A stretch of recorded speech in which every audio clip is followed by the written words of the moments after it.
So good morning, everyone. My name is Lisa Mead. I'm a director of the Earth Law Alliance, and I'm based in Scotland in the UK. Together with my colleague, Dr. Michelle Maloney, who's convener of the Australian Earth Laws Alliance, we will be making the case for nature's rights to the Tribunal. Our submission focuses primarily on question 4 under review by the Tribunal. The question is, what is the extent of responsibility and liability of states and non-state actors, both legal and moral, for violations of the rights of nature related to environmental and climate harm caused by these unconventional oil and gas extraction techniques? We will argue that under our current environmental laws, in which nature is objectified and treated as property to be exploited, in many cases, damage is permitted rather than prevented. We will argue that unconventional oil and gas extraction violates the rights of nature to exist, to thrive, to regenerate, and to evolve, and that both state and non-state actors are responsible, accountable, and liable for these violations. We also argue that from a climate change perspective alone, unconventional oil and gas extraction is an indefensible activity because it exacerbates carbon dioxide emissions at a time when it is imperative that we reduce them, thereby violating the rights of all beings to integral health. We will call various expert witnesses and we will present evidence showing that the rights of the atmosphere, of water, of soil, of rock, of the climate, and of countless living beings with whom we share this planet are being violated by unconventional oil and gas extraction. Given the constraints on our time, we are only able to give you a brief glimpse of the kind of harms that are being inflicted on nature. However, we believe that these examples are more than adequate to illustrate the inherent risks of unconventional oil and gas extraction and why it should not continue. We believe that a shift in our legal system's treatment of nature will help to shift the current paradigm from nature as object to nature as subject of the law. We envisage a legal system in which nature's rights are as vital as human rights, and where the two are regarded as complementary, because health in humans relies on health in nature and in ecosystems. We will make the case that, in spite of our scientific knowledge of the perils of climate change, state actors are continuing to enact laws and regulations which authorize unconventional oil and gas extraction for the benefit of non-state actors, that is, oil and gas corporations.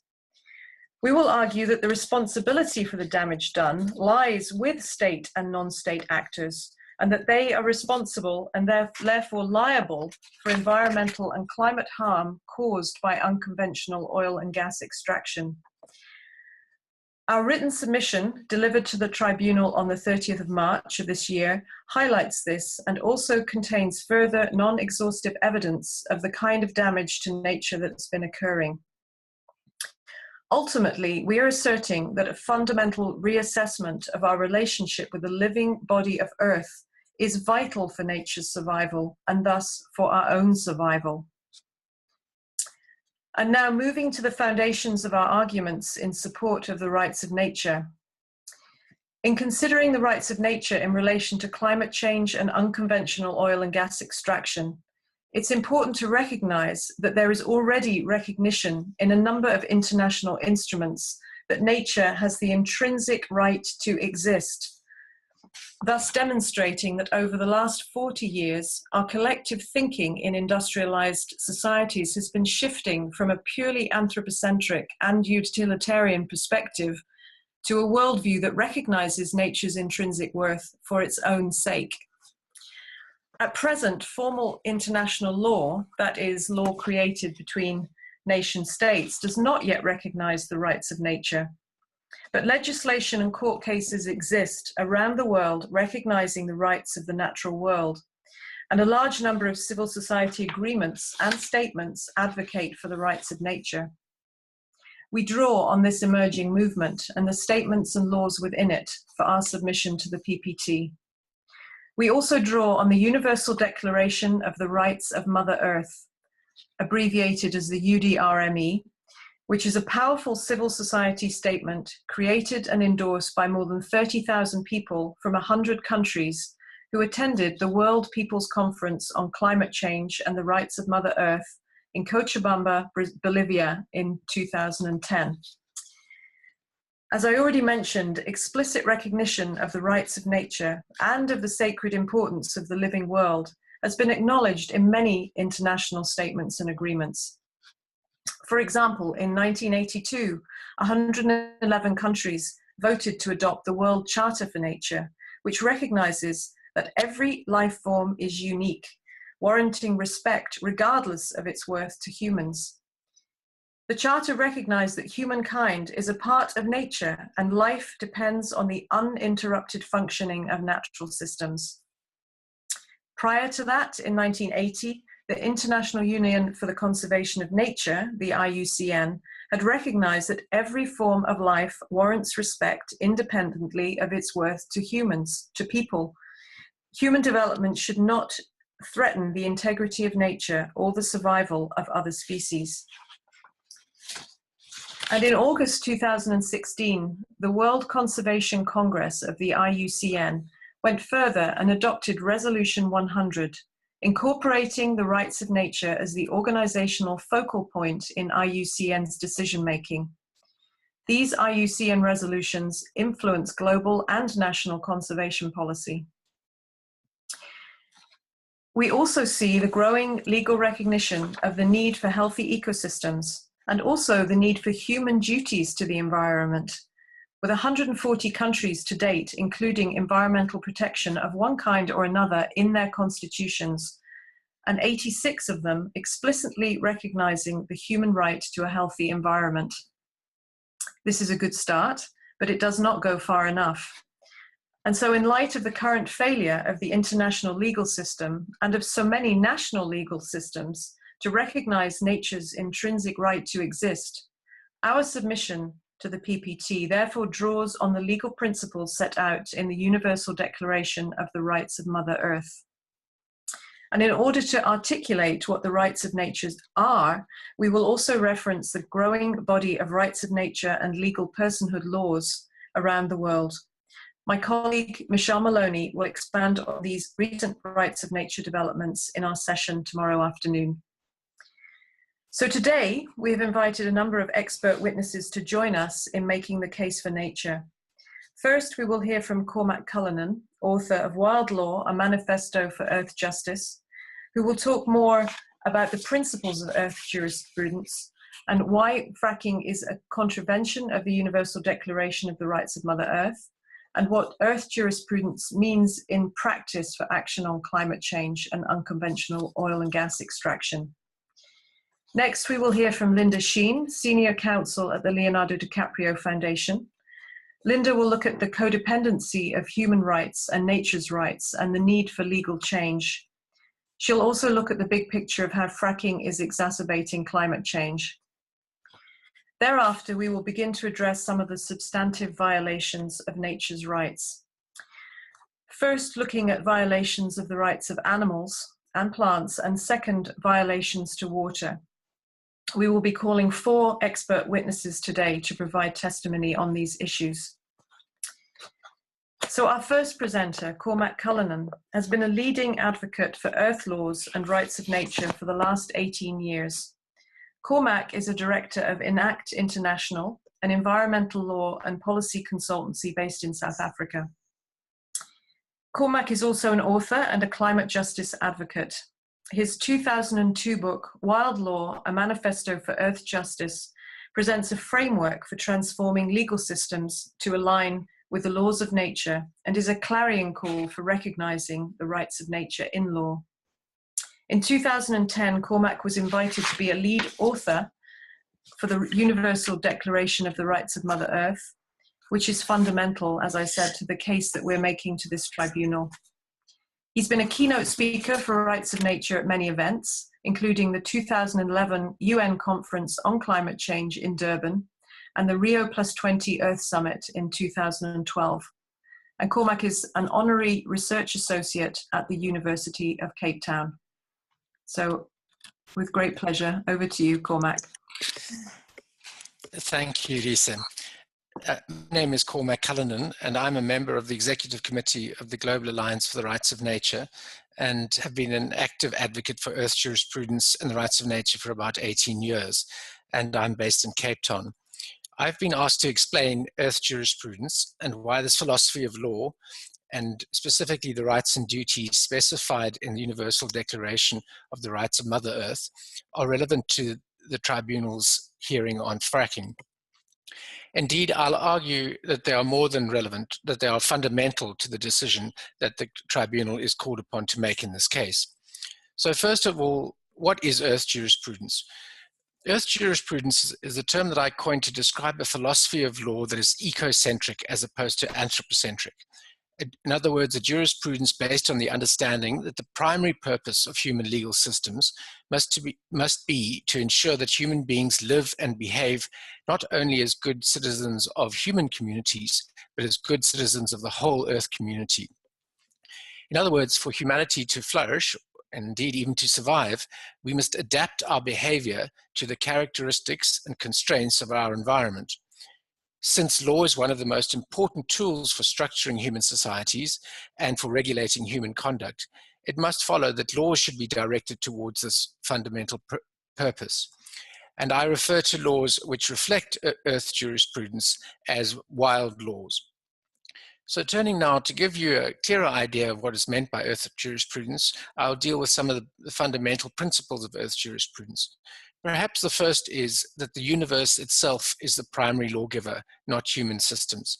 In other words, we are born into an ordered universe, and the Earth community of which we form part is constituted and defined by certain fundamental, non-negotiable laws or regularities, if you prefer, and relationships. So these fundamental characteristics of the natural world I refer to as the Great Jurisprudence.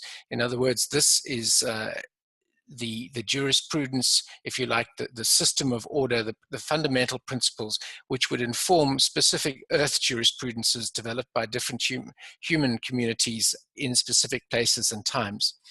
Now, a failure to adapt our behavior to conform to the pre-existing natural order, whether by ignorance or intention, is detrimental.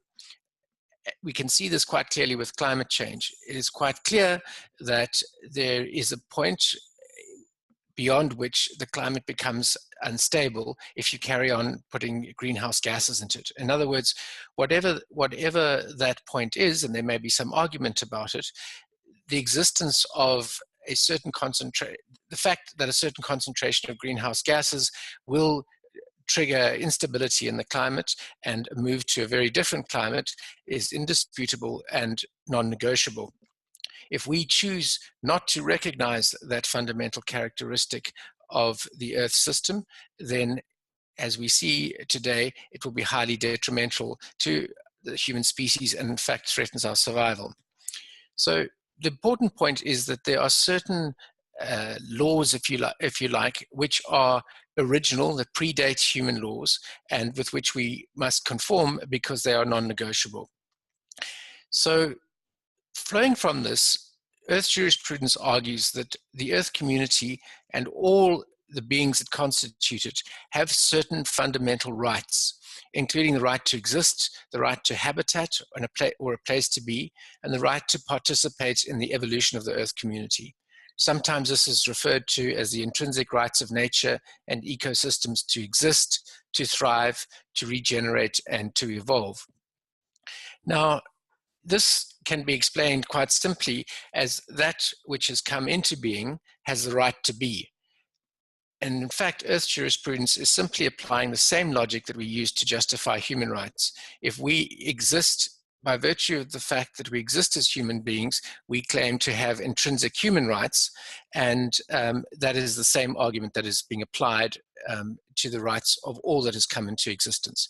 Of course, as with any rights, these rights are all limited by the rights of others.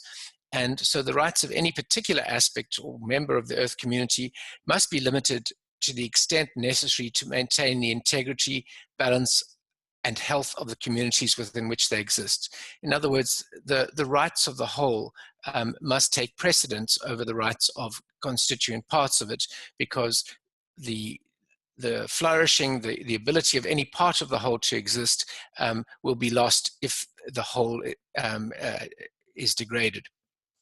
So human acts or laws that infringe these fundamental rights and which violate these fundamental relationships and principles that constitute the Earth community are constantly illegitimate and unlawful from the perspective of Earth jurisprudence. They would be equivalent to finding that a government action is unlawful because the official in question was acting beyond his or her powers.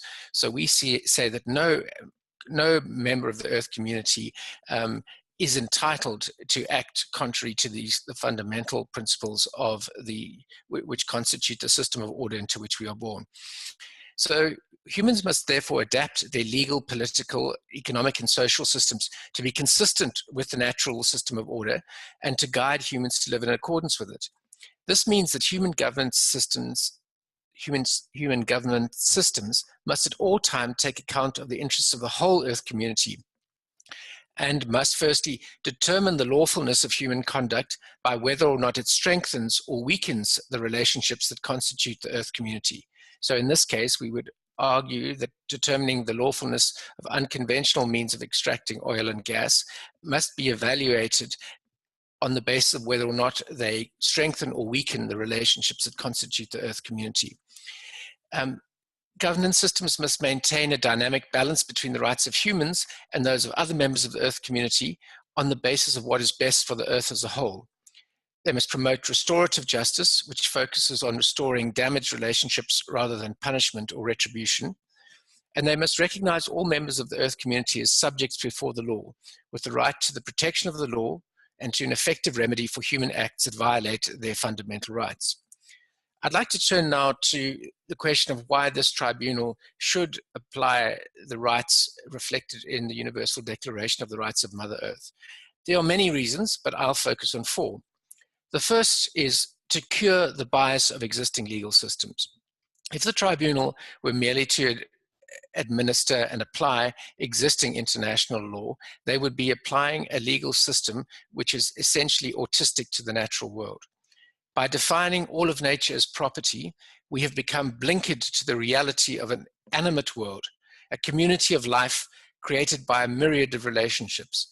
All of those relationships are invisible to the law if we see everything that is not a human being or a corporation as mere property. So our current legal systems, and particularly the international legal order, embody a flawed and misguidedly anthropocentric view. It is very necessary to correct this and to apply a broader concept of law if one is going to arrive at appropriate conclusions in relation to matters such as this, which concern the relationship between human beings and their environment. And this is reflected in the preamble to the Universal Declaration of the Rights of Mother Earth, which mentions that in an interdependent living community, it is not possible to recognize the rights of only human beings without causing an imbalance within Mother Earth.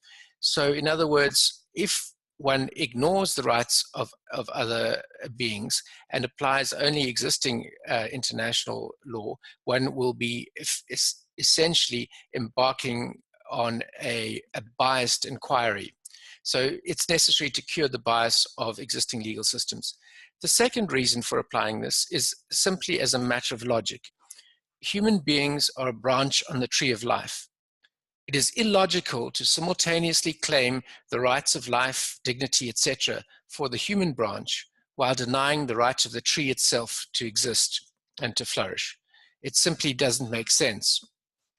And this is also reflected in the Universal Declaration, which refers to, in the preamble, affirming that to guarantee human rights, it is necessary to recognize and defend the rights of Mother Earth and all beings in her.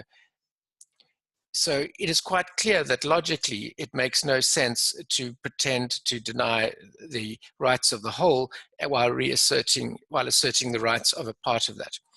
The third reason is as a matter of justice or equity. Now, balance is fundamental to the concept of justice. We see this in the personifications of justice as a goddess holding scales. And while we place human interests or rights in one pan, and there are no rights of the rest of nature to place in the other pan, there can be no balance and there can be no justice. And we see this reflected in the absence of ecological balance in the world today. Human beings, by virtue of the fact that human rights and interests trump all other rights, and there are inadequate legal and institutional mechanisms for seeking balance, we have ongoing degradation of the planet, which we see around us everywhere. And the fourth and final reason why this tribunal must apply this approach is as a matter of necessity or survival. As we all know, climate change represents an urgent, unprecedented, and imminent threat to all forms of life, almost all forms of life on Earth, and certainty to human life. The idea that at this stage, opening up new means of exploiting oil and gas, which will accelerate climate change, is clearly, in my view, not only a breach of the fundamental rights enumerated in the Universal Declaration of the Rights of Mother Earth, but also precipitating and accelerating the crisis we find ourselves in it.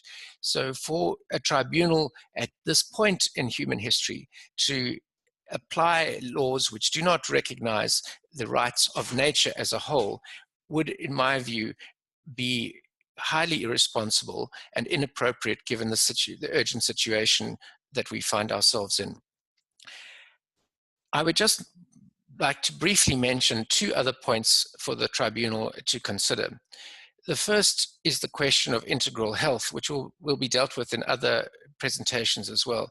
This is a concept which is not well known in the West, but it is a reminder that the health of one part of the whole is derived from the health of the whole and largely dependent on the health of the whole. And equally, the health of the whole is a function of the health of its constituent parts.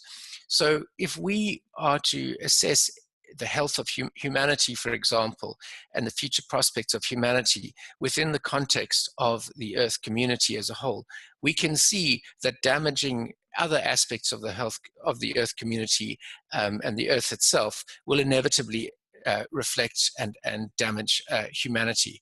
So the concept of integral health and the importance of maintaining integral health is fundamental to this approach. The other point I would like to mention is the question of proportionality. Proportionality is a principle well known in international law and in most legal systems. It generally involves a weighing up of whether the benefits of a particular course of action outweigh the harm, and essentially whether they can be justified. Now, in this particular situation, it is necessary to consider whether the benefits which may arise from unconventional means of extracting oil and gas are in any way commensurate with the harm that they cause. In other words, you will hear evidence of the very great harm that these methods will cause, not only to human beings, but also to the Earth itself, the integrity and structure of the Earth, to water systems, to the atmosphere, to other species, etc. And against that, one must weigh the advantages. Can such grievous harm be outweighed by the advantages or be justified in any way by the advantages? The advantages, it seems to me, if they can be called advantages, lie mainly in the accrual of profits to a very small group of human beings. So to end off, I would say to this tribunal that it is extraordinarily important that you base your decisions not only on what is regarded as existing international human rights law, but also that you apply the Earth jurisprudence approach and look at the rights and the rights and duties reflected in the Universal Declaration of the Rights of Mother Earth. And at the heart of this inquiry is what is the right relationship between humanity and Earth. Are these practices consistent with maintaining a relationship of respect and with maintaining integral health of the whole and of humanity and the other members of the Earth community. And my submission is that if the tribunal approaches this question from that point of view and asks what is the right relationship that ought to be upheld here, there is only one possible conclusion. Thank you. Thank you, Cormac. I just wonder if any of the judges have any questions for Cormac. No? Okay, then we'll move on to Linda. So our next presentation is by Linda Sheehan. And Linda is Senior Counsel at the Leonardo DiCaprio Foundation, or LDF, as it's also known, where she manages programs, advances solutions to climate change, and provides legal counsel. Prior to LDF, Linda was Executive Director of Earth Law Center, where she advocated for nature's rights. She also ran the California Coast Speaker Alliance and the Pacific Region Office of Ocean Conservancy, where she successfully advanced initiatives to benefit inland waterways and the oceans. And for her efforts in fighting pollution of the Pacific and the streams and rivers that flow into it, Linda was recognized as a California coastal hero. She holds a BS in chemical engineering from MIT, a Master of Public Policy from UC Berkeley's Goldman School, and a JD from UC Berkeley's Law School. So Linda, over to you, please. Thank you so much, and greetings, esteemed members of the tribunal. I would like to take this opportunity to dive a bit more deeply into what Cormac Cullinan was just discussing right now with some facts. And as I pull up my deck right now, I wanted to reiterate that, let's see, wonderful. So I wanted to reiterate that again, for the record, my name is Linda Sheehan, and with the Leonardo DiCaprio Foundation.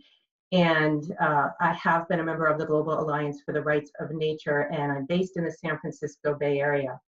I will leave this deck with Ms. Mead for the tribunal judges, that I wanted to provide it so we could look at some additional facts and figures that illustrate what Cormac was just discussing with regard to the significance of considering rights of nature as part of this tribunal. So as you just heard, we are codependent with the larger system of Earth, and our relationships with all life are critical. And if we as humans assume that we have inherent rights because we exist, so too does nature.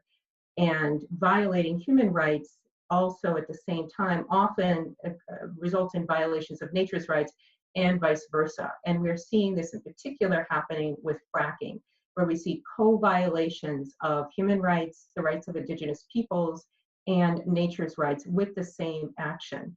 And this is the type of systemic consideration that we need as society to consider in order to be effective in identifying problems and solutions.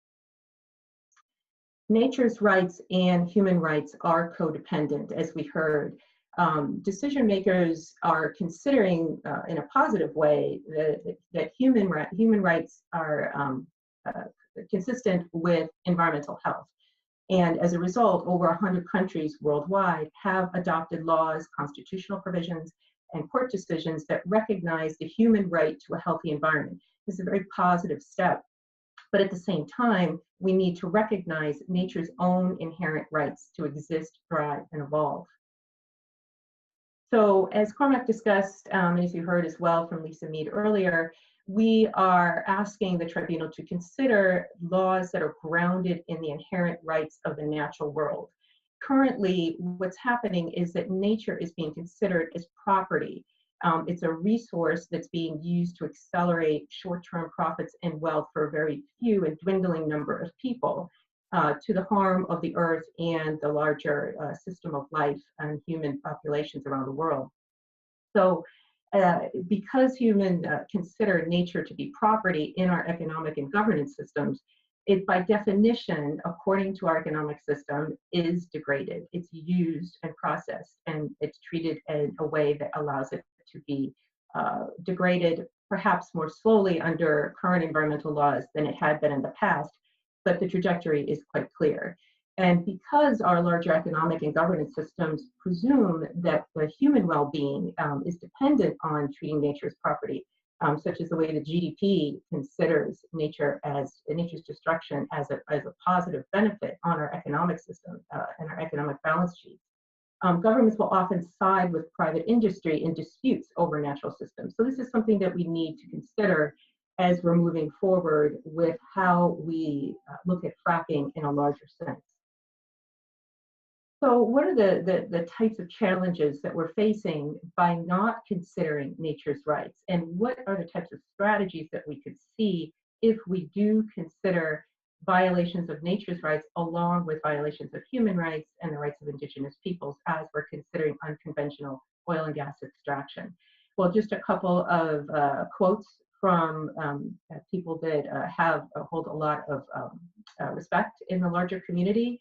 Scientists, hundreds of scientists from around the world agree that unless we significantly make change, then we will see degradation in our very life support systems, irretrievable damage. And the World Bank, which not many people would say is a bastion of environmental liberalism, says that our current status quo is driving our ecosystems into a state unknown in human experience. And this is worrying people around the world, not just the tribunal judges and folks speaking on the impacts of fracking, but larger decision makers. And they're looking for solutions, which is fortunate because we can have a meaningful conversation.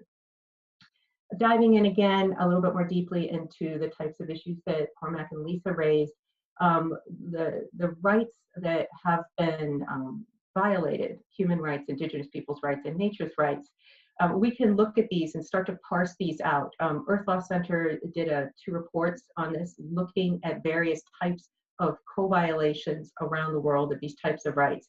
And what we're learning from these types of examinations is that, again, governments are often complicit along with industry or alone, that indigenous peoples are vastly overrepresented in terms of harm, that human rights violations we're now seeing includes not just displacement such as from climate change, but imprisonment and even murder of defenders of the environment. So we can see the larger governance system trying to hold control over this idea of nature as property to the detriment of communities. Fossil fuel and mining extraction, the types of harms that we're talking about today, are represented in well over a quarter, if not more, of these types of co-violations. And most of them are strongly associated with the type of biodiversity loss that scientists and government decision makers are concerned about. And this is not something that is isolated to particular parts of the world. Right here in the San Francisco Bay Area, just across the bay from where I am right now, in Richmond, California, is the single largest greenhouse gas emitter in California, which is the Richmond Chevron refinery. It releases toxins into the atmosphere. Local children suffer asthma at more than double the national average. And as you can see from this photo, there have been fires and explosions that have sent thousands of people to the hospital with harms that are rarely fully addressed. So how do we start to think about addressing co-violations? What do the thinking about this in a systemic way, what does that do for us in terms of identifying problems and solutions? And I would put to the tribunal that by creating governance systems that includes both laws and economic systems that respect and fully enforce human rights and nature's rights, consistent with, as Cormac was saying, this larger system of law, this great jurisprudence, we will ensure that we live sustainably and thrive, both humans and all life. There are different ways that we can consider this, and many of these are already being implemented around the world, such as recognizing the inherent rights of nature in civil society documents, such as the Universal Declaration of the Rights of Mother Earth, creating court systems and laws to address rights of nature, providing emergency protection to environmental defenders, and building nature's rights into human rights instruments themselves, and building human rights and nature's rights into climate agreements. All of these are legal strategies that we would not have considered if we'd not thought about nature's rights, but they will ensure that we and the earth will thrive together. So just looking at a few examples of what this looks like as a practical matter. both with respect to fracking and also the associated impacts of fracking. So we're talking about unconventional oil and gas extraction, of which fracking is one example. And fracking and nature's rights go hand in hand. The chemicals used in fracking operations, which you will be hearing more about throughout this week, contaminate the environment in a significant way, and not just soil and air and water, but the species such as fish that depend on that. Fracking uses enormous amounts of water, and the actual fracking operations cause earthquakes, disrupt river flows, aquifer flows, and disrupts other types of ecological connectivities that healthy relationships require to thrive. The fracking operations themselves, of course, release significant amounts of greenhouse gases, including methane, exacerbating the problems before us. So we hear that fracking creates clean gas, but that only looks at one tiny, tiny slice of the larger proportionality question that Cormac was raising earlier. And again, fracking implicates human rights as well, and not just thinking about the human right to health, which this talks about, but also a larger suite of human rights. Certainly we know that humans are being impacted by toxins and water use that fracking requires, and the UN itself recognizes that the human right to water, clean water for human basic needs, is essential to the realization of all human rights. We cannot live without clean water, and fracking is directly impacting that. But it's not just health-related issues. Those, such as those associated with water and asthma related to air pollution. We also see a direct assault on our democratic rights as well. Communities that have peacefully protested have been met with violence and intimidation and arrest. And locally enacted laws banning fracking because the communities realize these harms that are coming their way have been overturned by oil and gas lobbyists in state legislatures such as in Texas. These are the types of all-out democratic rights assaults that we're seeing happening with fracking.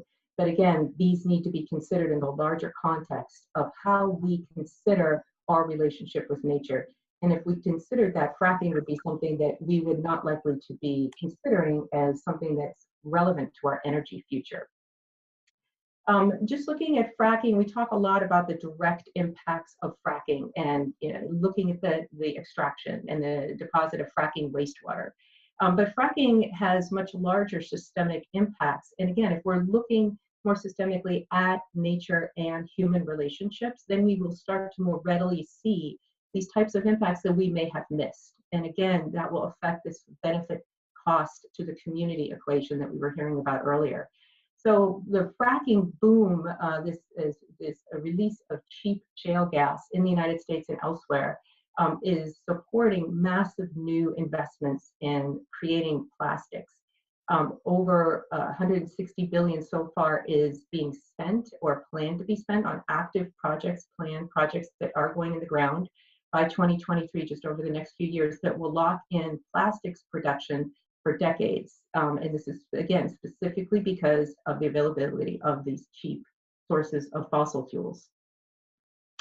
And again, stepping back and looking at this larger equation, what are the benefits to the larger system of life, including humans, and what are the costs? So we know what the costs are, and we're learning more about them as we look at these larger systemic problems. The benefits are to just a smaller and smaller number of people.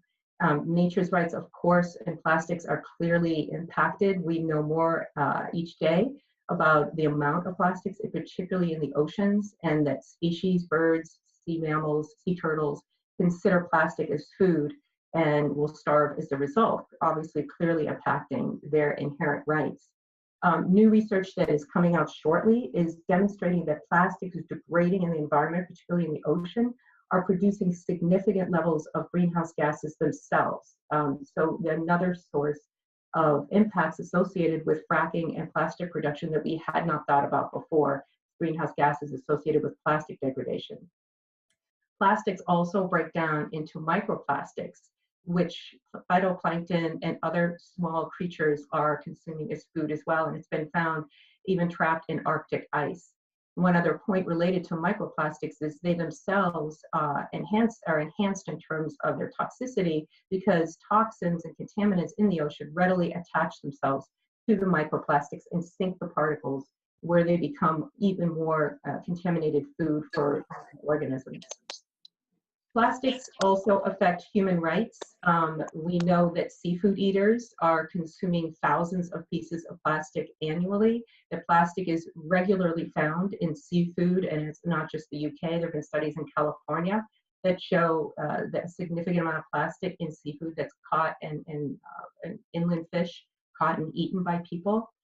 European officials are calling for a significant amount of research on this, as well as research into the impacts of plastic in drinking water, both tap water and particularly bottled water, which people think of as safer, in fact is not.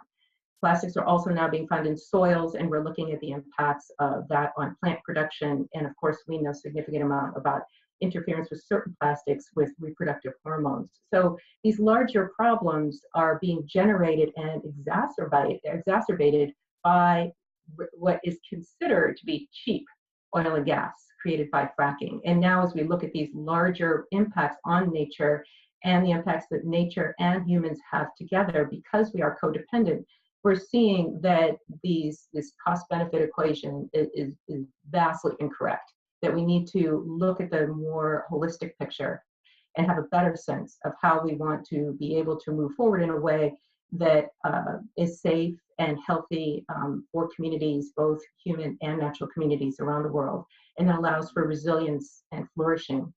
So if we want, as many of our colleagues want, a plastic-free, thriving future for people and planet, we need to transition away from these types of unconventional oil and gas extraction techniques that are supporting even more plastic production.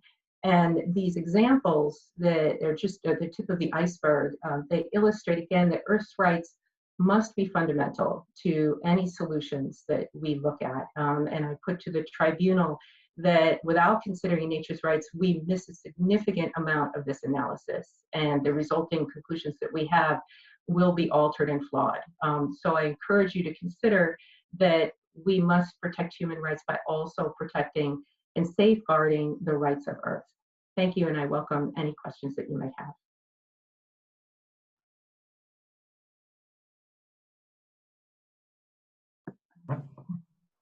Thank you, Linda. If there are no questions, then we'll move on. But thank you for that illuminating talk, Linda. I very much appreciate you joining us. So next, we move on to look at some of the evidence that harms are occurring to animals as a result of unconventional oil and gas extraction. We have two witnesses providing testimony on this, and I would like to call the first of these two witnesses, Dr. Michelle Bamberger, who is a vet and researcher. Over the last 8 years, Dr. Bamberger has been investigating the links between unconventional fossil fuel extraction and animal and human health. Dr. Bamberger received her Doctor of Veterinary Medicine from Cornell University and a Master's in Pharmacology from Hahnemann University Medical College. She serves on the advisory board of Physicians, Scientists, and Engineers for Healthy Energy and is co-author of the book, The Real Cost of Fracking: How America's Shale Gas Boom is Threatening Our Families, Pets, and Food. Dr. Bamberger and Dr. Robert Oswald have also conducted 2 independent peer-reviewed studies looking at animal and human health and how it is impacted by living in close proximity to frack wells. I will provide the titles and references for these and other papers we refer to today to the tribunal judges in a separate document, and Dr. Bamberger will describe the scope and findings of these studies for you now. So over to you, Michelle. Thank you, Lisa. So I'll just repeat, my name is Michelle Bamberger, and I'm a veterinarian in Ithaca, New York. And I have been studying the health impacts of fossil fuel extraction with my co-author and husband, Robert Oswald, since 2010. And we started doing this after several high-profile livestock cases were not reported in the scientific literature. Our first case report study, Impacts of Gas Drilling on Human and Animal Health, was published in 2012 in New Solutions. The question we asked in our first study was, does unconventional oil and gas extraction cause health impacts? We wanted to include livestock and companion animals because we thought they might be acting as sentinels due to their higher rates of breeding, shorter generation times, and higher exposures. We had 24 cases from 6 states Those states were Pennsylvania, New York, Ohio, Louisiana, Texas, and Colorado. And most of those cases came from Pennsylvania. We had 9 food animal cases, 12 companion animal cases, and 3 wildlife cases. 18 of these cases were unconventional wells. 7 of those were conventional, and 1 of the cases we had both conventional and unconventional wells on their property. For each case, we collected drilling information, which included locations of nearby gas and injection wells, impoundments, compressor stations, pipelines, processing stations, and dates of drilling, completion, production, and processing. We also collected air, soil, and water testing results, and we also looked at the veterinary and human health records for everyone involved in each case. From this information, we made a timeline of events for each case, and from that timeline, we identified routes of exposure and commonly reported medical problems. Our second case report study, long-term impacts of unconventional drilling operations on human and animal health, was published in 2015. The questions we asked in our second study were, do health impacts change over time, and does location matter? We followed these cases over time because of low dose and long-term health effects of many of the chemicals associated with unconventional extraction, especially those chemicals known as endocrine disruptors and immune suppressants. The cases were sorted by industrial activity compared to activity at the time of the original interview. We had 21 cases at this time from 5 states, Pennsylvania, New York, Colorado, Arkansas, and North Dakota. 7 of these cases were food animal, 11 were companion animal, and 3 were wildlife. 18 of the cases were unconventional, and we had 17 gas, and we had 1 tight oil. We had 2 cases with shallow vertical gas wells and 2 cases with deep vertical gas wells. The follow-up period for this study was 25 months. In our first study, we found that the major health impact to food and companion animals was in the area of reproduction. Mostly what we saw were failure to breed, abortions, stillbirths, and failure to cycle. We found that humans were mostly impacted by burning eyes, nose, and throat, headaches, GI problems, nosebleeds, and rashes. We had natural control and experimental groups in cases where farmers kept part of the herd on one pasture and the rest on another pasture. One case I'd like to mention is where a part of the herd was exposed when the liner of a wastewater impoundment was allegedly slit and the fluid drained into the pasture and the pond that was used as a source of water for the cows. Of those exposed to the wastewater, some died, and there was a high incidence of stillborn and stunted calves. The remainder of the herd was held in another pasture and did not have access to the wastewater. They showed no health or growth problems. In another case, part of a herd was exposed to a creek into which wastewater was allegedly dumped, with the remaining cattle kept in other pastures without access to the creek. Of the cattle that were exposed to the creek water, approximately 1/3 died and approximately 1/4 failed to breed. Of the cattle that were not exposed, there were no unusual health problems and only 1 cow failed to breed. In our second study, we had 9 of 21 cases where drilling operations were currently decreased compared to activity at the time of the original interview.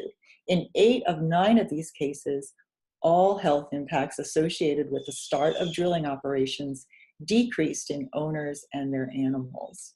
In areas where activity either remained the same or increased, there were no significant differences in health impacts, except in one case.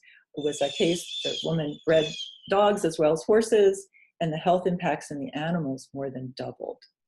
In cases where people moved away from industrialized areas, all symptoms that had previously been associated with the start of drilling operations decreased in both the owners and the animals they brought with them. The main routes for exposure are ingestion and inhalation. Ingestion exposure occurs when groundwater or surface water becomes contaminated and when fracking, drilling, and wastewater fluids spill. Inhalation exposure occurs when chemicals released during extraction, processing, production, distribution, and frac sand mining as well become airborne. Exposure to contaminated feedstuffs and food products may potentially occur because most of unconventional extraction happens in agricultural areas, and food animals may be concentrating toxicants in meat, milk, and eggs. I believe that the biggest health risk to animals posed by unconventional oil and gas extraction is exposure to chemical toxicants in the air and water that impact both the reproductive and respiratory systems. I do not believe that the impacts of unconventional oil and gas extraction can be eliminated due to three major reasons. The first reason is that the nature of the process is very complex and involves many chemicals and risky procedures, and has been reported already to contaminate air, water, and soil. The second reason is that non-disclosure agreements prevent health researchers like myself and my husband from finding out exactly what happened.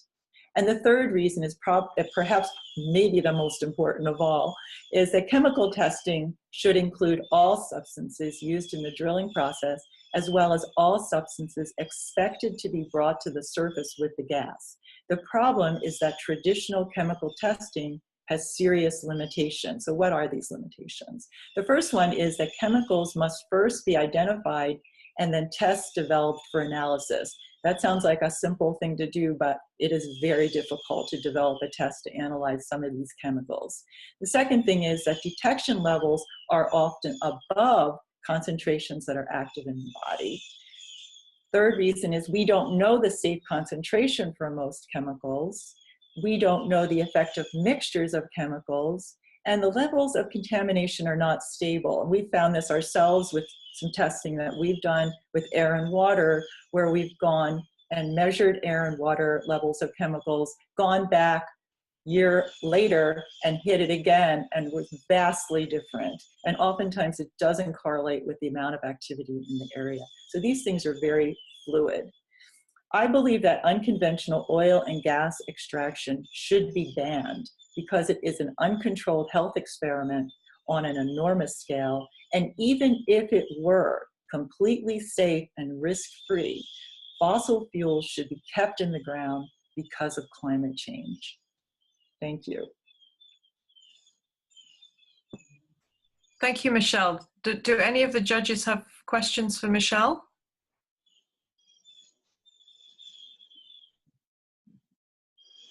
Michelle, I just wanted to ask you, when we spoke last week, you talked about animal or feed and how there was a problem with feed, and I'd love it if you would explain that to how fracking impacts upon the feed.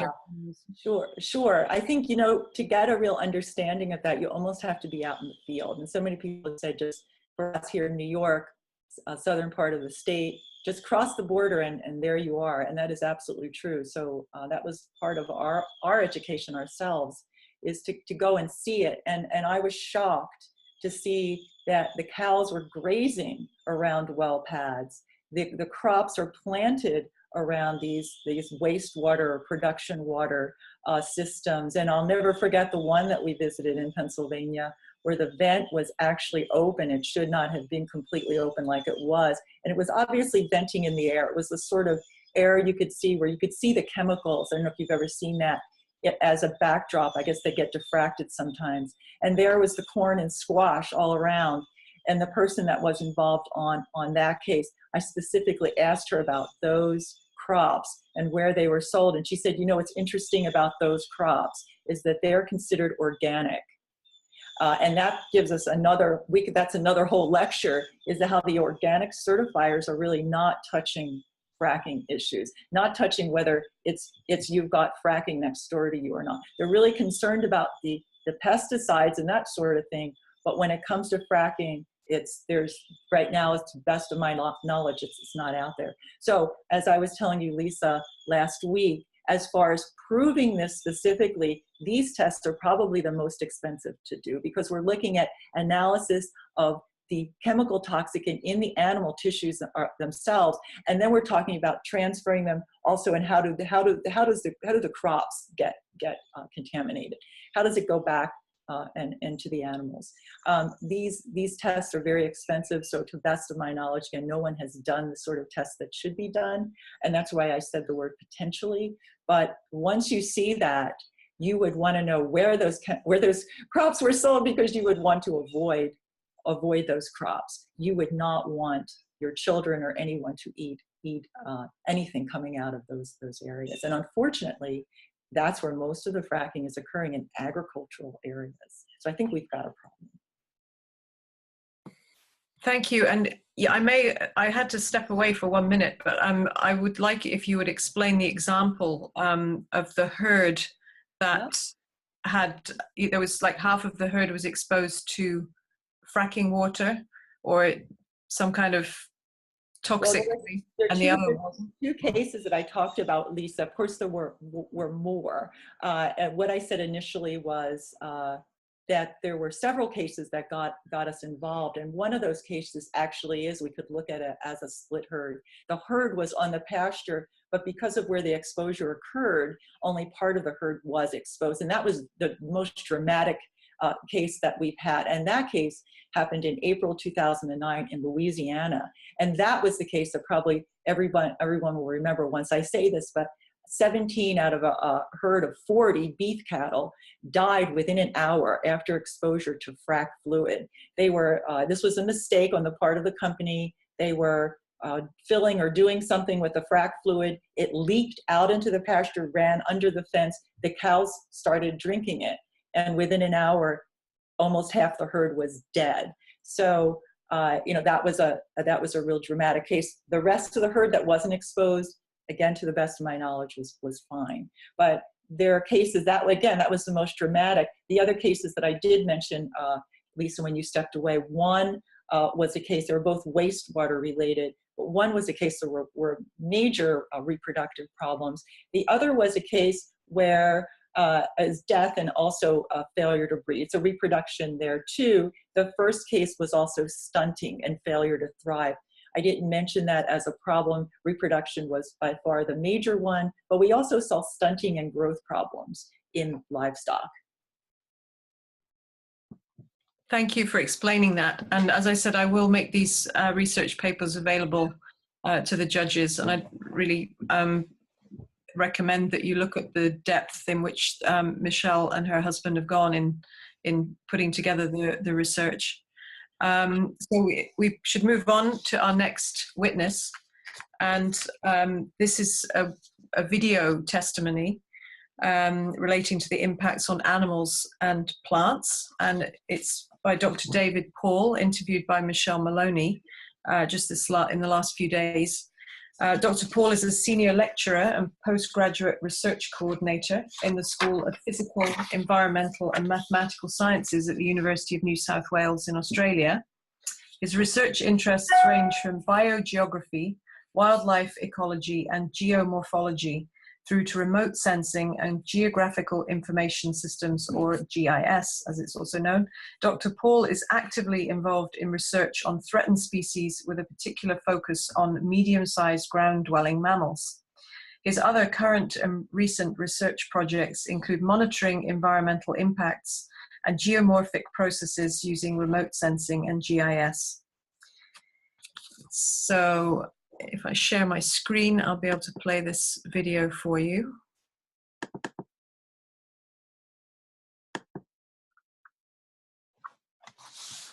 Hello, David Pauls. Thank you for joining us at the Permanent People's Tribunal. Can you please tell the Tribunal your name, your profession and qualifications, and any organisational affiliations you have? So my name is David Paul. I have a research master's degree at the University of New England. I've spent my professional career working for the different sectors, including industry and government and community, in relation to environmental assessment and impact assessment issues on biodiversity.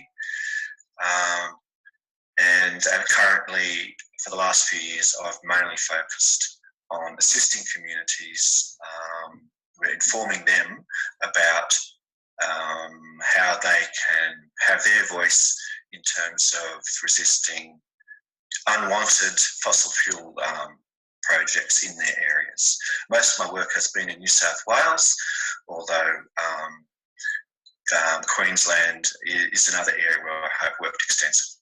Okay, and do you work out of a university or do you have your own consulting business? I have my own consulting business currently. It's called Ethical Ecology. Okay. And all work I do is through for communities. Thank you, David. So you've mentioned that the work you do is in New South Wales and Queensland. That's 2 states within Australia. Can you talk a little bit about the research you've carried out regarding the impacts of unconventional oil and gas extraction on plants and animals in those jurisdictions? So I spent much of my time in my professional career gathering data and analysing data and working out how to best manage large-scale impacts such as coal and gas. But I felt that I could do better for the community by being outside that circle because of limitations that were being placed on professionals working in that sector. So what I found is that what we don't know is more than what we know, and this is the scary thing. So there has been research undertaken, for example, on the impact of air pollution, such as volatile organic compounds and other fine particle matter on agricultural systems and on human health, but there sort of hasn't really been any kind of assessment of that kind of thing on native fauna and flora. So that's a really big question mark. In what ways are leaking methane or other gases affecting aquatic systems? Can you give some examples?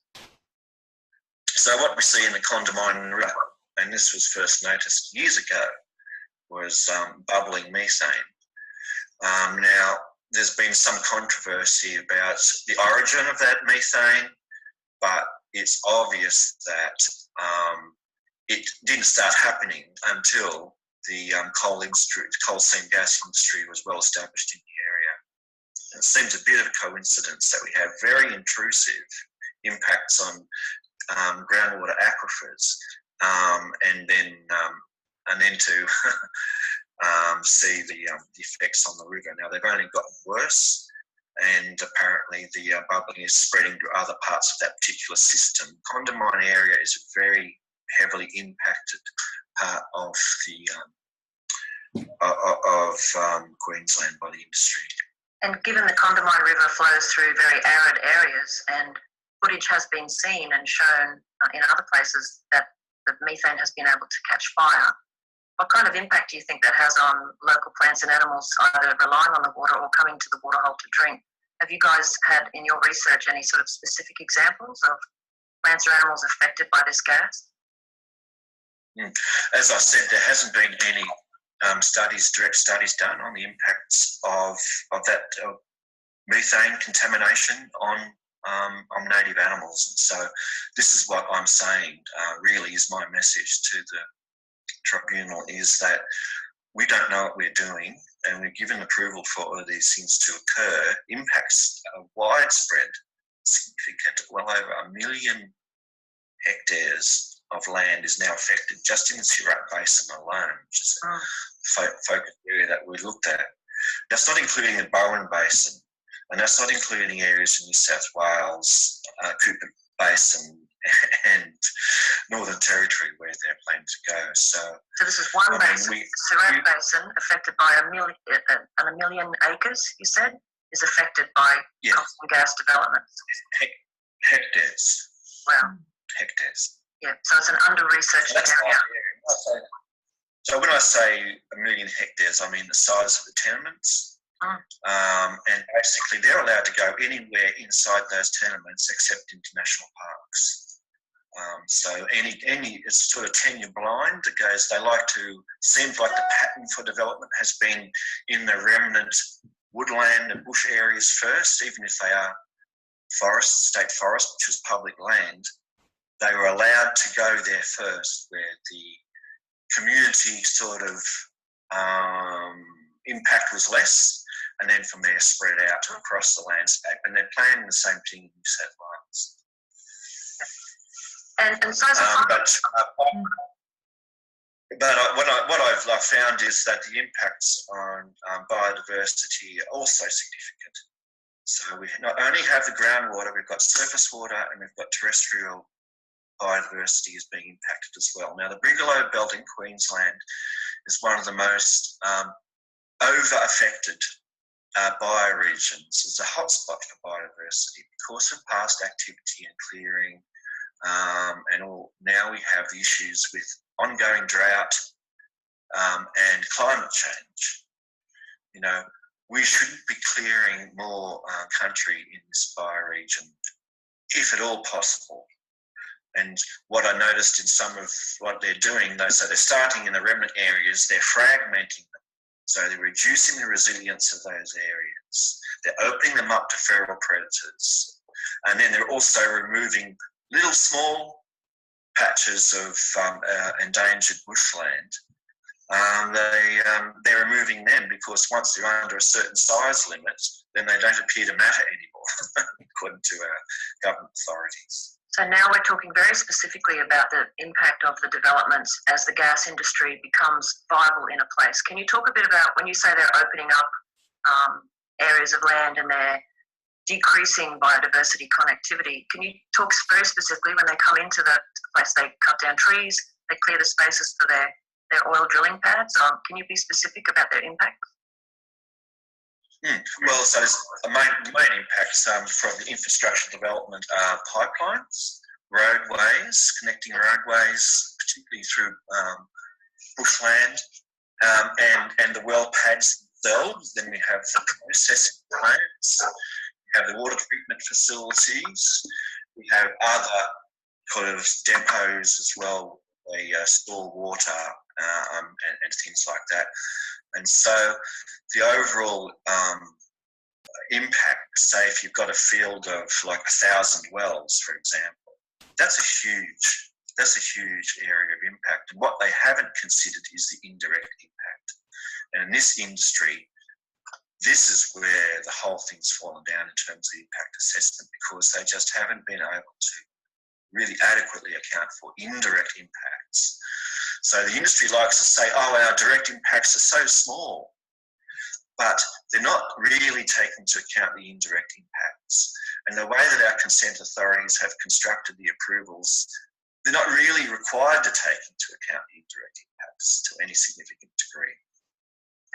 And now these include air pollution, they include off-site water pollution, they include on-site water pollution, light pollution, noise goes on all night at each of the well pads and each of the plants, and that generate a huge amount of noise. The light pollution is important because when you have light at night, it really interferes with how animals and plants undertake their kind of daily behavioural patterns. Particularly given most Australian mammals are in fact nocturnal. If we have entire swaths of country that's being affected by light and noise, that would, you would think someone could look for some evidence of interruption to species activity. Absolutely no account of any of this taken into account. And also we have impacts from feral predators and weed invasion. Now, why do I say that? Because when they go into these remnant bushland areas and they're putting like a network of roads and tracks connecting well sites everywhere, that's increasing, effectively what you're doing is increasing the actual area that the feral predator is able to more effectively hunt in. And in Australia, what animals are you talking about with feral predators? I'm talking about foxes and cats mostly. Yeah, thank you. And we're almost out of time. Just one last question. You've stressed very clearly that this area, the impact on native plants and animals, is very much under-researched. Are you aware of any initiatives in Australia to change that situation, to require greater baseline studies or environmental impact assessments or anything else that might actually show us what's happening to our precious plants and animals through this industrial process? Well, no, and that's where the industry has fallen down, because they haven't really taken into account the big picture. You know what I mean? It's all each project on its own, and the cumulative impact, you know, we've let go of it. Now, the CSIRO, to their credit, in 2016 did look at the impacts of coal seam gas and did lament about the lack of information that was on the table for the industry to go ahead, particularly within the Brigalow Belt bioregion. Okay, so Australia's main government-funded scientific organisation in 2016 has a report stating that significant research still needs to be taking place. We might get a copy of that report for the tribunal, and we'll have to wrap up now, but thank you so much for your time, David, and for explaining that basically this industry's impact on native plants and animals is under-researched, not understood, but is already showing signs, particularly through bubbling methane in rivers, of having an impact. So thank you very much, David.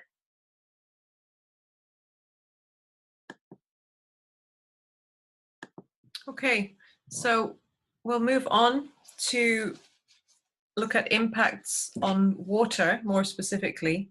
And just to say, the reason Michelle can't join us, or her interviewees can't join us today, is because it's about 3 a.m. in Australia, in Brisbane right now, which is a little bit harsh. So these are recorded interviews. The next witness for violations of water is Gavin Mudd. Gavin Mudd is an associate professor in the Department of Environmental Engineering at RMIT University in Australia. He was awarded a PhD in Environmental Engineering in 2001 from the Victoria University of Technology. Gavin's research interests include environmental impacts, management of mine wastes, acid mine drainage, sustainability frameworks, life cycle assessment modelling, and mine rehabilitation. In 2007, Gavin Mudd completed a report on Australia's mining industry entitled "The Sustainability of Mining in Australia, Key Production Trends and Their Environmental Implications for the Future." So this is, as I say, also a recording. I will share my screen again and play the video for you. Okay, oops. There we go. Gavin Mudd, thank you so much for joining us. Can you please tell the tribunal your name, profession, organisation, and where you're based? My name's Associate Professor Gavin Mudd. I'm based at RMIT University here in Melbourne, Australia, and I specialise in environmental engineering. And I'm also chair of the Mineral Policy Institute as well, an NGO that works on mining issues. Okay, thank you. Can you please outline the research that you've been carrying out regarding the impacts of unconventional oil and gas extraction on waterways and groundwater? Yeah, the research work I've been doing, I guess, is really looking at what are the key trends and what's the regulation around activities such as coal seam gas in particular.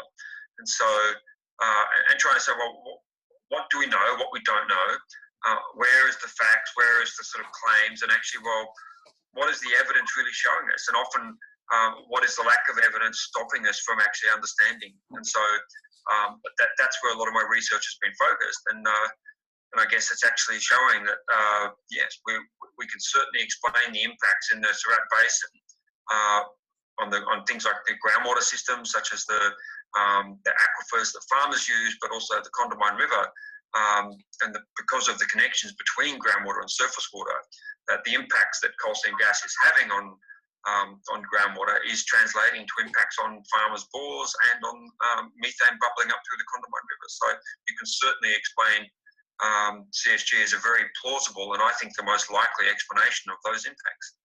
Right. So if you were to summarise some of the key findings of your research, can you give us an overview of what you're finding the impacts of gas extraction are on both groundwater and surface water? I think one of the things that I think I still find the most stunning from the research work we've done is that we're not even monitoring for methane in the coal seam gas fields in Queensland. Now, if you're mining uranium, you monitor for uranium. If you're operating a gold mine, of course you monitor for cyanide, because cyanide is one of the chemicals you use to extract gold. And so if you're operating an airport, you're extremely concerned about wind strength and direction and plane safety and pilot training and so on. There's a lot of things you just take for granted because that's how you make an industry or a sector safe. So when you look at coal seam gas, I find it stunning that one of the things we've shown in our research, and from a master's student of mine, and his thesis graduated a few years ago now, has shown is that they're still not monitoring methane. They're not even required to monitor methane. And even during the environmental impact assessment process where projects were seeking approval, the extent of methane studies in all of those reports was extraordinarily infinitesimally small. And so what that means is that we don't have the scientific data to properly answer these questions thoroughly. And so we're left with some of this very piecemeal picture and so on. And so it's a real problem, and it's a huge gap, I think, and it's something that's poorly appreciated. The other thing I guess we've found is that that when you do look at some of the available data, just on the groundwater levels and looking at the trends in groundwater and so on, is that yes, you can actually understand that there are very big impacts. And when you're looking at the volumes of CSG water that are now extracted to extract that gas, the volumes of that water often far exceed, often by tenfold or more, the amount of licensed extraction that farmers have. And so when you're looking at that impact on groundwater, if you've got one industry taking 10 times more than another industry, balance of probability suggests it's the bigger industry that's probably causing the greater impacts on groundwater. And so I think there's still a long way to go to actually get government and industry to properly monitor in the way that would be scientifically reasonable. So lots of bores in lots of aquifers and lots of places, sampled frequently. And that way we can start to get a proper picture of what's really going on. And I think that the more and more we do that, I think that the sharper and sharper our understanding will be of the true impacts of coal seam gas, for example. So in terms of methane fugitive emissions and other activities, can you talk more specifically about your concerns for, is it the quality of water, or your concerns more about the fact that we hear water levels are dropping in bores and in other groundwater supplies? Can you talk about some of the specific impacts at the end of the For coal seam gas, there's probably a few different impacts we really need to be concerned about. One is the sheer volume of water that's extracted and everything that's in that water, whether that be salts, heavy metals, or radionuclides, or organics. Such as petroleum hydrocarbons that are derived from the coal and so on.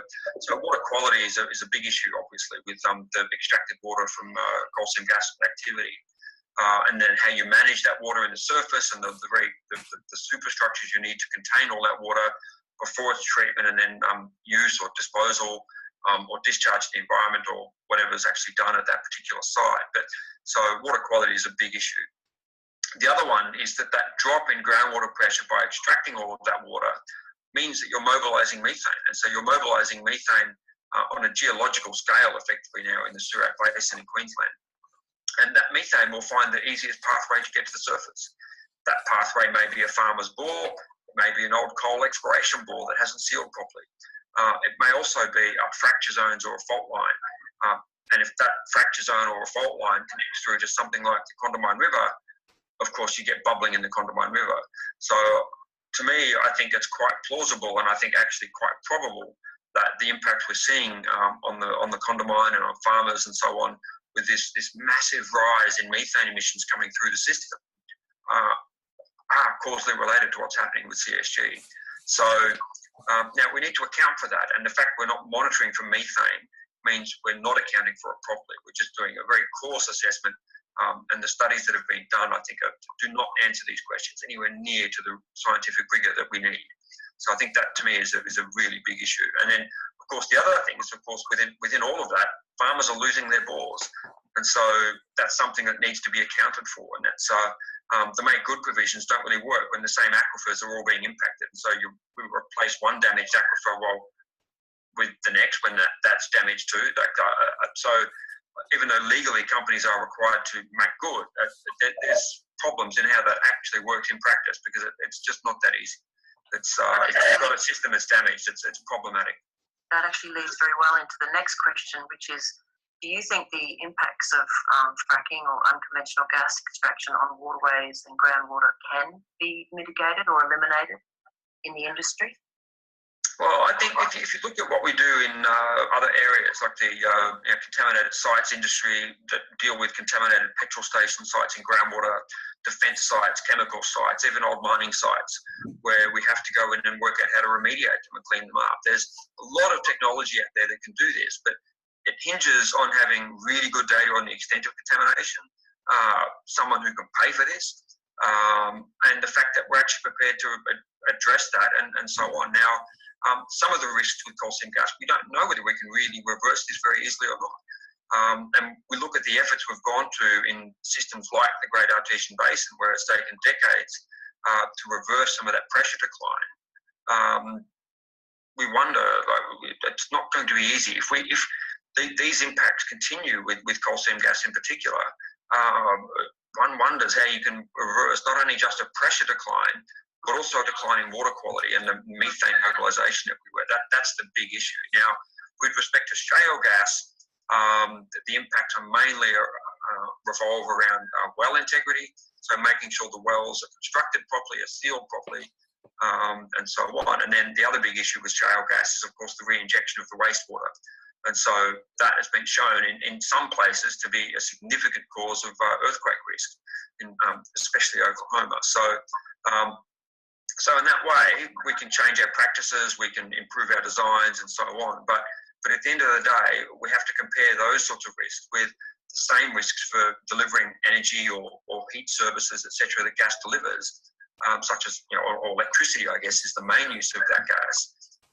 And so how does renewable energy compare to that?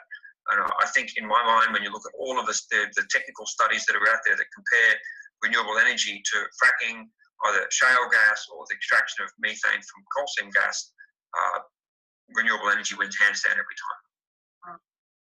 And so my final question is, in your opinion, given our current understanding of the impacts of the gas industry, do you think it should be banned in any jurisdictions, Australia, elsewhere? Absolutely. I think there's quite a justifiable case to say it should be banned on multiple grounds. One is the environmental risk, both the groundwater and surface water, but primarily it's actually the main risk revolves around climate change. And we know from a climate change point of view that for every dollar we're investing in fossil fuels, that's a dollar we're not investing in renewables. And so if we're really about dealing with the issues around climate change, then investing more in fossil fuels, whether it's shale gas, coal seam gas, underground coal gasification or whatever, don't address that at all. So I think that there's multiple grounds on which we can say and justifiably say there is a strong case to ban fracking and coal seam gas. But unfortunately, that's not what our governments or industry leaders are delivering us. So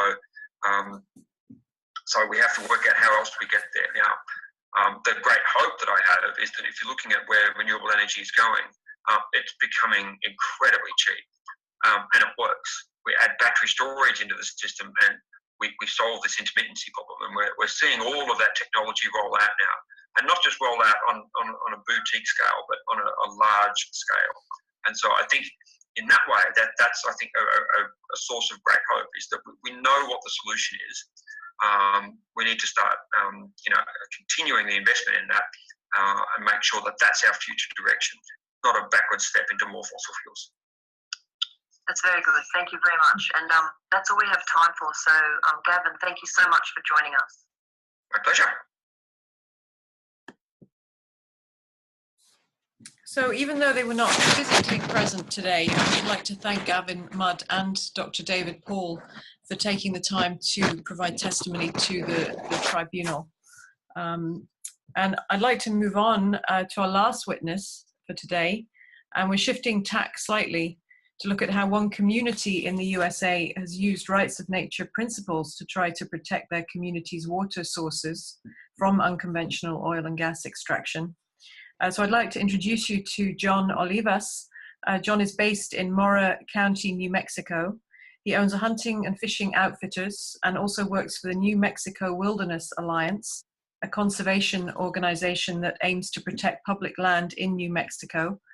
In 2013, while John was an elected official, Mora County became the first county in the USA to pass a local ordinance that essentially prohibited all mineral extraction in the county. Its title was the Mora County Community Water Rights and Local Self-Government Ordinance.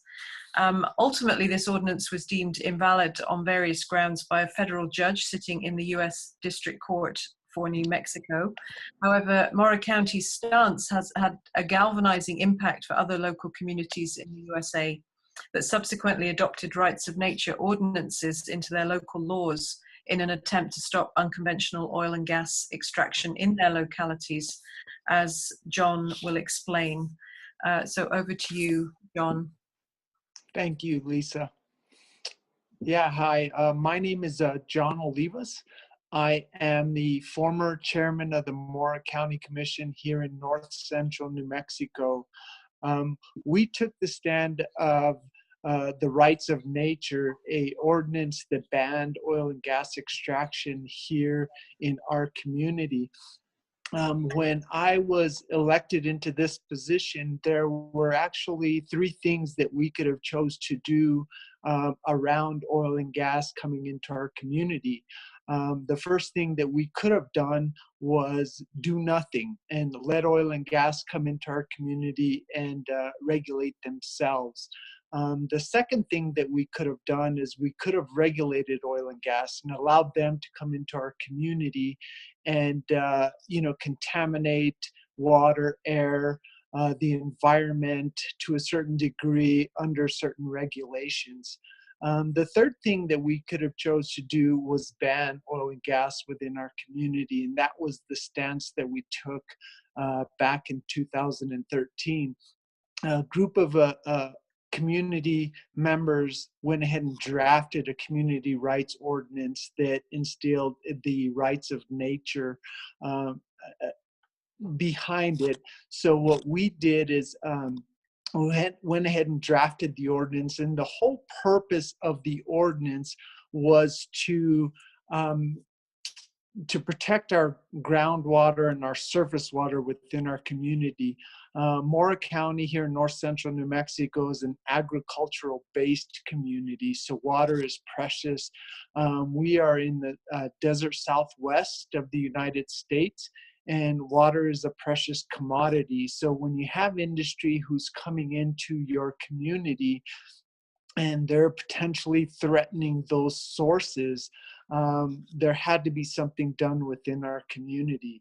What happened within the ordinance is oil and gas came into our community. I think, like Michelle had mentioned earlier, is oil and gas industry comes into rural agricultural based communities, and they begin to do their research. Within Mora County, back in 2006, 2007 timeframe, what they ended up doing is they ended up doing all the research within our courthouse, our county assessor's office, and our county clerk's office, and they identified all the property rights owners and those individuals who owned mineral rights within our community.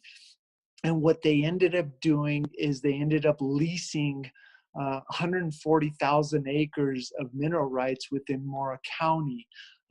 What problems that I think we as a community had with that is oil and gas negotiated across the kitchen table with these individuals. And what they ended up doing is they ended up leasing these properties for 25 cents to $1 an acre. So you figure 140,000 acres were leased at that rate. And the idea of fracking coming into our community, having an impact on our water source was a big deal. So when we went ahead and went through the community rights ordinance, pollution was a main factor. There are some wells within our communities here in Mora County that have actually gone dry over the year for uses. So when you have fracking industry coming in and putting wells through the system and depleting some of the aquifers, it was a huge impact to our community. The problem that we had with industry coming into these communities was they tend to have a proprietary mix of chemicals that go into these well injections, and they do not tell you what is in these this proprietary mix of chemicals that go into your aquifers. So they go ahead and do a fracking technique, and when they go ahead and inject the wells, there's roughly about 10% of the injection is these chemicals that go into the system. When they go ahead and do their fracking technique, they go ahead and extract a lot of this waste. A lot of this waste is then taken out and it's being put on the surface.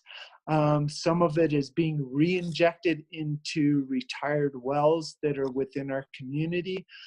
So when you have an impact to, water, clean air, our environment and our landscape, those were some of the biggest issues that we had on the rights of nature. We also have here in northern New Mexico, our valley sits in a major watershed. We are here in northern New Mexico, one of the major, or actually one of the first users of waters in north central New Mexico. We're surrounded by a wilderness area, and we are the first users of this water. So when you have industry that's coming in and having some impact to the water, we will go ahead and stand up and have those impacts. On the community rights ordinance that we passed, if you date back to 2013 when it was first initiated, we were one of the first communities, as Lisa had mentioned, to ban oil and gas here in the United States. So we went ahead and banned oil and gas. We were the impetus for other communities across the country who were able to move in a similar direction. We have states like New York, Maryland, who actually in the state level has went ahead and banned oil and gas within their borders. We did it at a county level. And it was a major deal for industry. When we went ahead and passed our community rights ordinance, we went ahead and put this ordinance on the books. This ordinance was a game changer for oil and gas industry. Oil and gas industry, as soon as they found out that we had put the ordinance on the books, they went ahead and came after us. They went ahead and filed a couple of federal lawsuits against the county. We went ahead and fought the industry within federal district court. So the problem that we had within our communities was the social impacts that they had to our communities, the infrastructure. Mora County was a community that is pretty poverty-stricken. We do have an agricultural-based community here in the United States. We were ranked as probably one of the third poorest counties in the entire country. So when Mora County went ahead and stood up to oil and gas, what we ended up doing was setting a precedent that oil and gas did not want on the books, so that it was a game changer for industry. So we went ahead and did something that no other community was able to do. We went ahead and went through the whole federal court system, and it was ruled invalid, as Lisa had mentioned. So we went ahead and went through this process.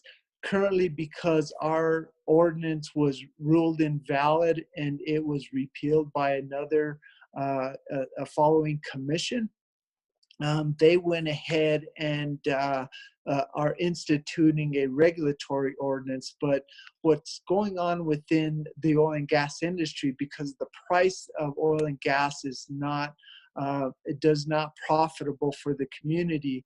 As soon as the commodity price for oil and gas is profitable, oil and gas is going to come into communities. There are several communities, counties within New Mexico that have regulated oil and gas.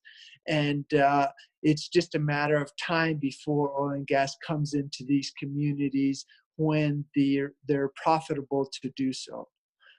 If the judges have any questions in regards to what we've done here in northern New Mexico, I would go ahead and pose any questions.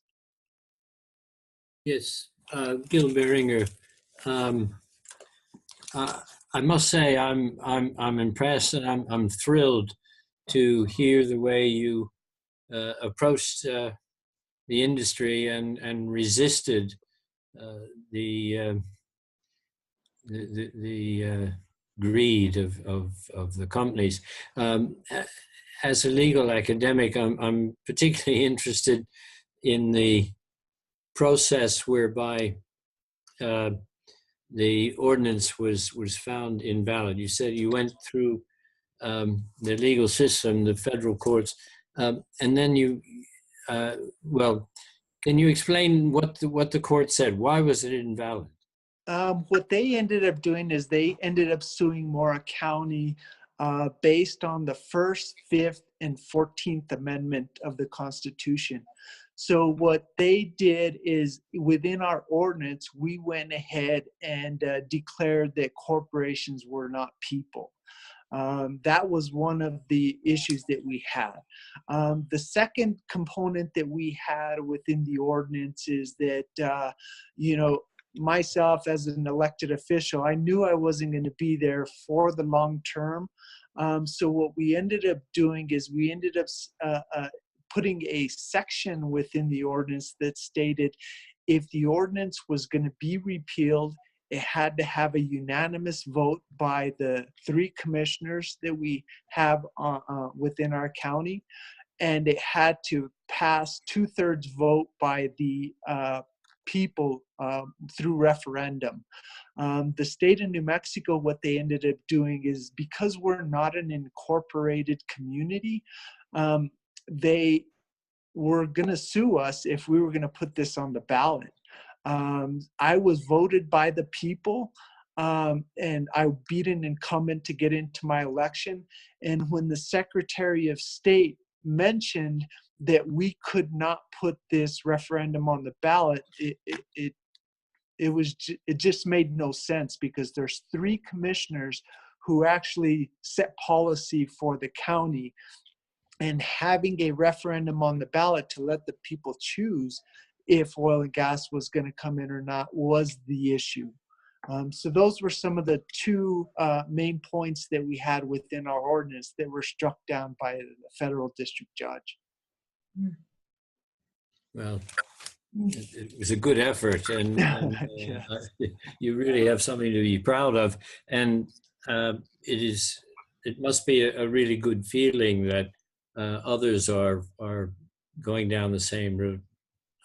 Yes, most definitely. You know, there's many small communities. You hear of the stories at the state level of what you know, states like Maryland, New York are doing, but there are many communities across the country. There's even communities in Texas that have taken similar stance. And Oklahoma, we all know what's going on in Oklahoma with all the earthquakes that are happening as a result of some of the fracking that's taking place. That's happening here in northern New Mexico, in you know, 100 miles from us. There is earthquakes that are happening within New Mexico as well due to the fracking process.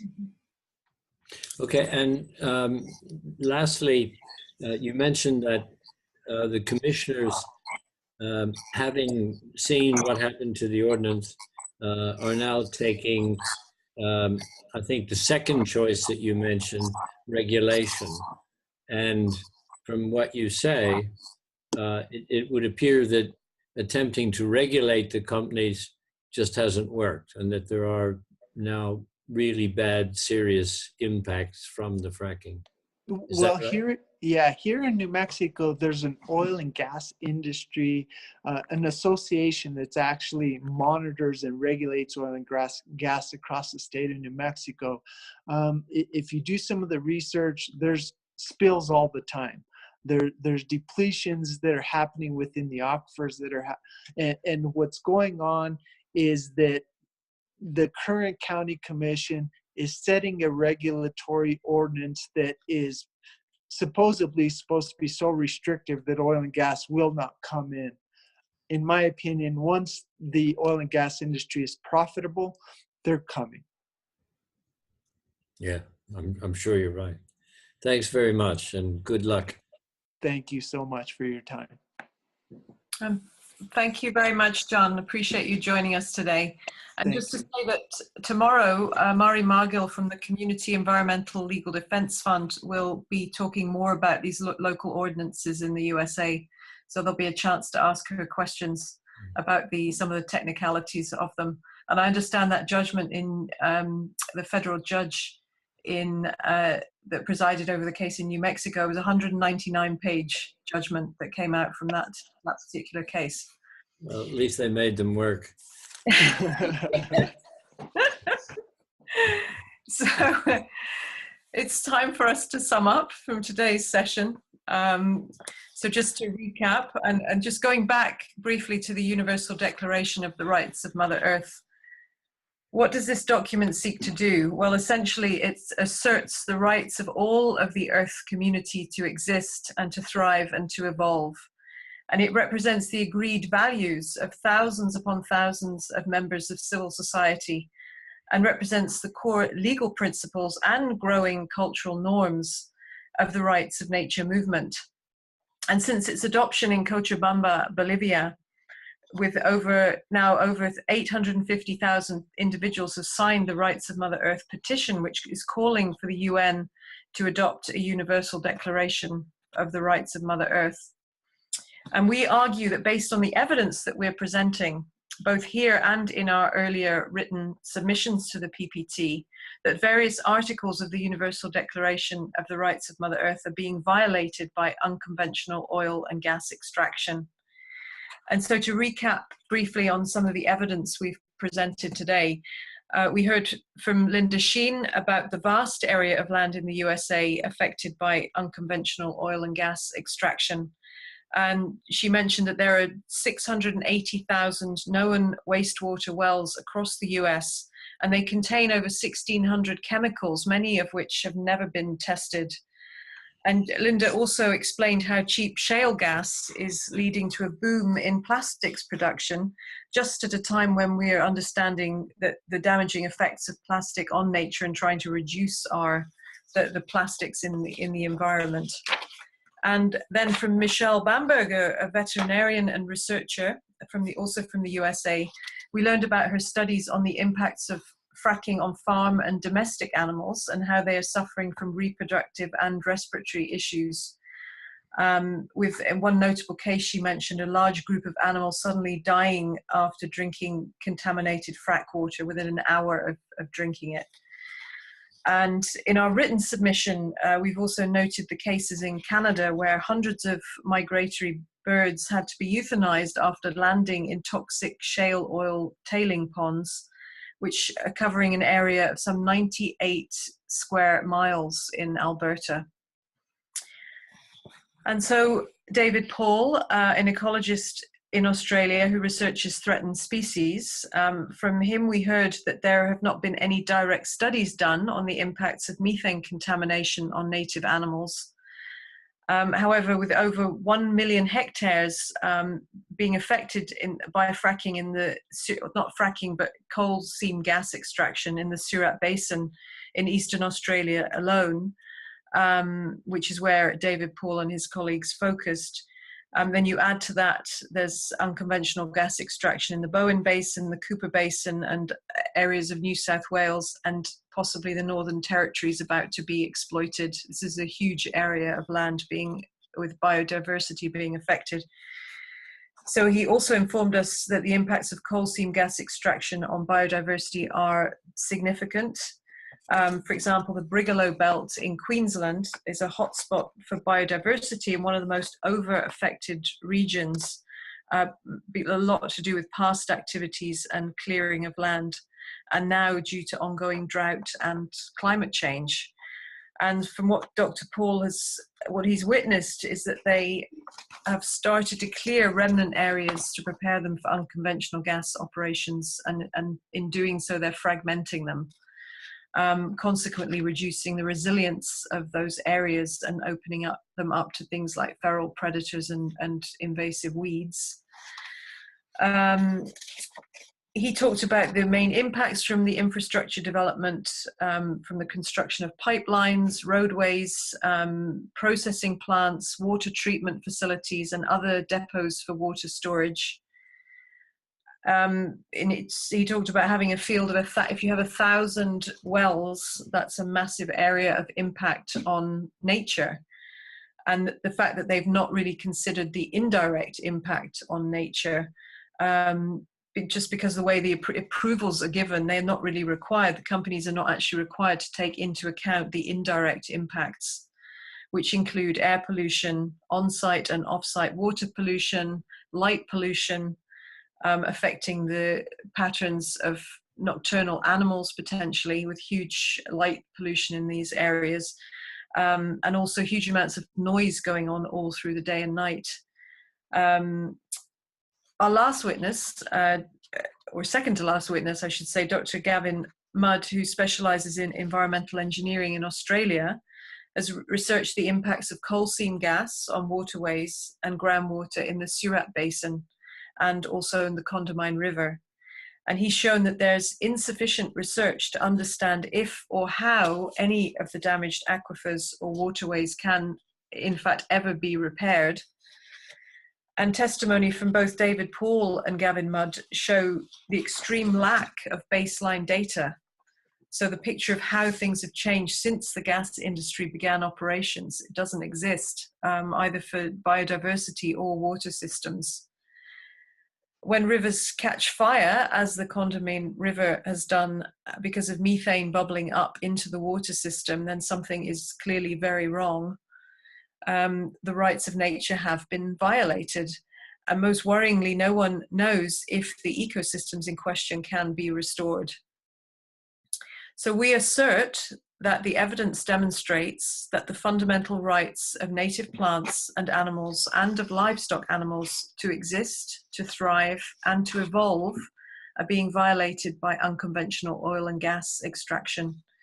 And in terms of rivers, aquifers, and waterways, we assert that the evidence we've heard today and the evidence contained in our written submissions show that the fundamental rights of rivers, aquifers, and waterways have been violated in North America, Australia, and other jurisdictions where unconventional oil and gas extraction takes place. Given the intrinsic rights of waterways to flow, to be healthy, to support life, and to continue their evolutionary journey, then based on the Universal Declaration of the Rights of Mother Earth, we assert that unconventional oil and gas extraction violates the following rights of rivers, waterways, and the biodiversity within the waterways in the following specific ways. So the violation of the right to continue their vital cycles and processes free from human disruptions, that's Article 2.1c of the UDRME, and the violation of the right to integral health, Article 2.1g, and violation of the right to be free from contamination, pollution, and toxic or radioactive waste, which is Article 2.1h. And we would like to invite the tribunal to consider this evidence and what we are asserting. And tomorrow we will continue with looking more specifically at seismic impacts, impacts on the climate. And my colleague Michelle Maloney will be leading that particular session. I will also be present, and we will sum up together. So thanking you kindly for your attention today, and look forward to seeing you tomorrow in the next session. Thank you. Thank you. And if you have any questions before we close, I think we have, well, we're almost on the button, but if, yeah, there could be time for one question maybe. No, then we'll close. Wishing you a good rest of the day or evening, and we'll see you tomorrow. Look forward to it.